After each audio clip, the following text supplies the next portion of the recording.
इटली में वेनिस और लीडो शहर के बीच में वेनेशियन खाड़ी में करीब 17 एकड़ में फैलल एगो छोटा सा खूबसूरत सा द्वीप बा जौन की पोवेग्लिया द्वीप के नाम से जानल जाला। और ये द्वीप अपनी काला इतिहास की वजह से पूरा दुनिया भर में मशहूर बा। ये द्वीप पर केहू जाइल ना चाहेला। लोग कहेला कि ये द्वीप शापित बा और ये द्वीप पर जे केहू भी जाला उ वापस लौट के ना आवेला। अब ई द्वीप पर कोनो इंसान ना रहना सन, काहे कि ई द्वीप अब मौत के टापू बन गइल बा।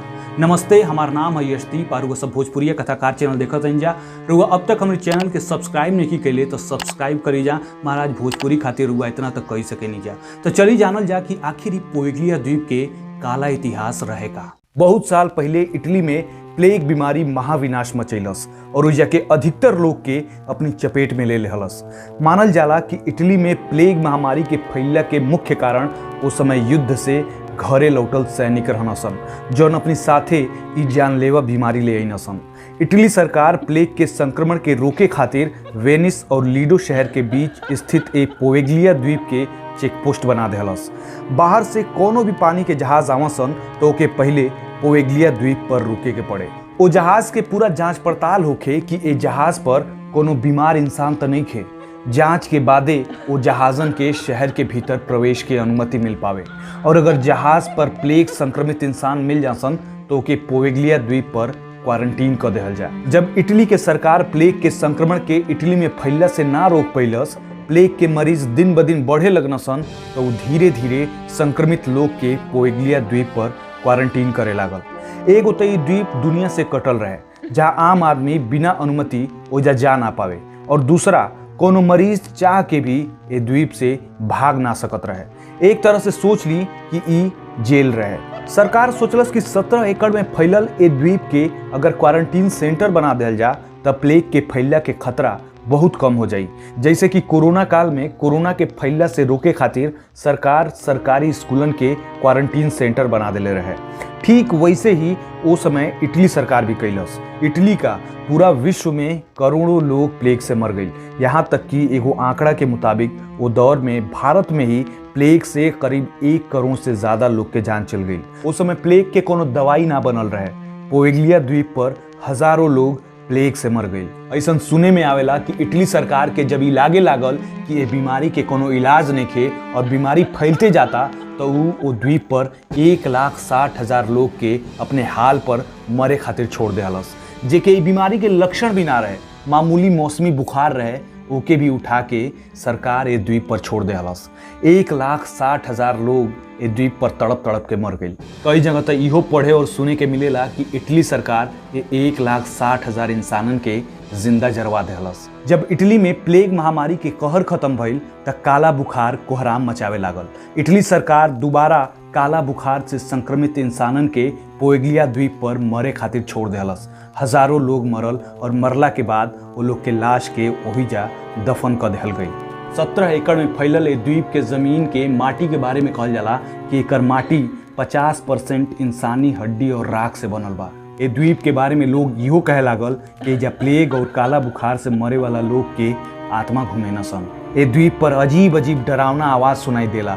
दीवारन पर परछाई चलत दिखेला। कुछ लोग तो इहो कहेला कि जे वो भूतहा द्वीप पर जाला वो कब्बो वापस लौट के ना आवेला। समय बीतला के साथ इटली के एक खूबसूरत द्वीप के दुनिया के सबसे भूतहा जगह में गिनती होखे लागल। इटली सरकार बहुत चाहलस कि ये भूतहा हो चुकल पोवेग्लिया द्वीप के फिर से गुलजार कइल जा, हॉन्टेड प्लेस के ठप्पा पर से मिटावल जा। एकरी खातिर सन 1922 में सरकार ये द्वीप पर मानसिक रोगियन के अस्पताल खोल देहलस। ओइजा एक बार फिर लोग के आवाजाही चालू हो गई, पर ये ढेर दिन ना चलल और जल्दी अस्पताल के भी बंद करे के पड़ गई।